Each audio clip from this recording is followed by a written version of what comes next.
Sziasztok gyerekek! Egyszer beszélgettem valakivel ilyen hitbeli dolgokról, és hogy hát Isten mindenben benne van, hiszen hát amikor a teremtés volt, akkor csak magából tudott teremteni, mert volt egy olyan időszak, amikor még rajta kívül nem volt semmi. Tehát semmiből nem lehet valami, ezért csak magából tudott teremteni. És rávatta az illető. Nem, mert ott áll a Bibliában, hogy Isten szavával teremtette a földet. És hát ugye ez volt az ő ellenérve rá, hogy semmiből is lehet valami. Pedig ugye a kettő az nem zárja ki egymást. És ugye ennek kapcsán eszembe jutott egy történet, most az előbb tusolás közben, hogy 1986-87 telén volt egy olyan időszak, hogy méteres hó esett, és amikor már a havat eltakarították nagyjából az autópályáról, de azért még megvolt a méteres hó mellette, egy szombati napon egy ismerősömmel, barátommal, a Ferikével mentünk föl Budapestre. Vadonatúj, citromsárga, kanárisárga, Warburgon volt, élveztem az új kocsit. Mentünk az autópályán, szép napos idő volt, mint most, derült volt az ég, hanem 100-as tempóval, hát azért mégis óvatosan, és a 46-os kilométerkőnél jártunk a Velencei benzinkút előtt, és láttam ott elől, hogy ott egy mentő áll az út szélén, és hát villog a lámpájával, és mondom neki, nézd Ferike, ott egy mentő, mondom, legalább kéznél lesz, az erre állunk. És ahogy közeledtünk a mentőhöz, akkor már láttam, hogy ugye bal oldalt az autópálya két sávja között az elválasztó részen ott árválkodik egy Moszkvics, amelyik ott árokba futott, és ugye eszembe jutott, hogy is mondta az autós tanfolyamon a Kónya tanár úr, hogy ugye a mentő előtt hát ugye fékezni kell, tisztelettudóan csökkentett sebességgel szabad csak elhaladni, mert hát ott valami történt.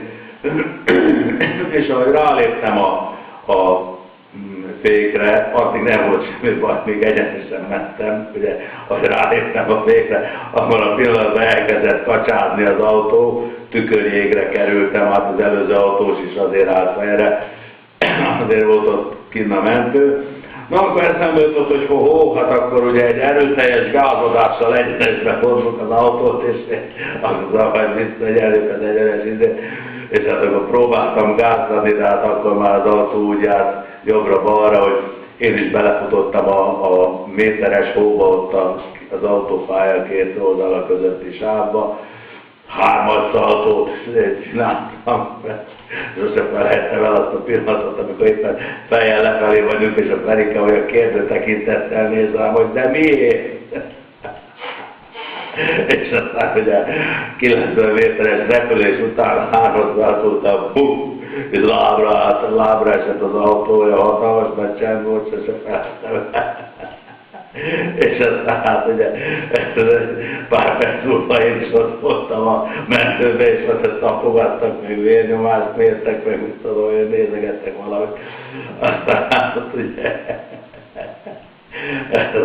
megszerelt egy ilyen 4 kerékhajtású az autó, és kihúzott a zárokból, és aztán ugye nem fogadott el egy pillért se. Ilyen fuvarozó volt.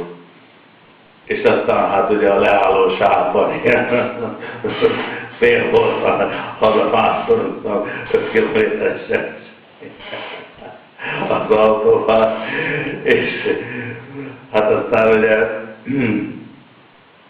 ahogy azért teltek, múltak a napok, sokszor visszapörgettem magamban ezeket az eseményeket.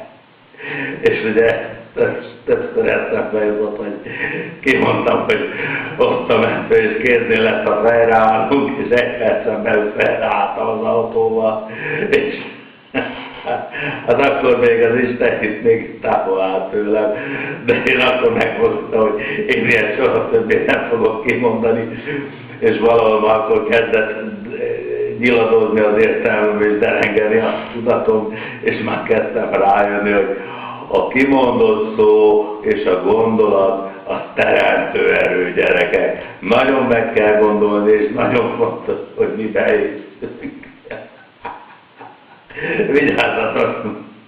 Vigyázzatok nagyon, mert tényleg jeges úton, plusz még ilyesmit beszélni, az fejreálláshoz vezet. Sziasztok!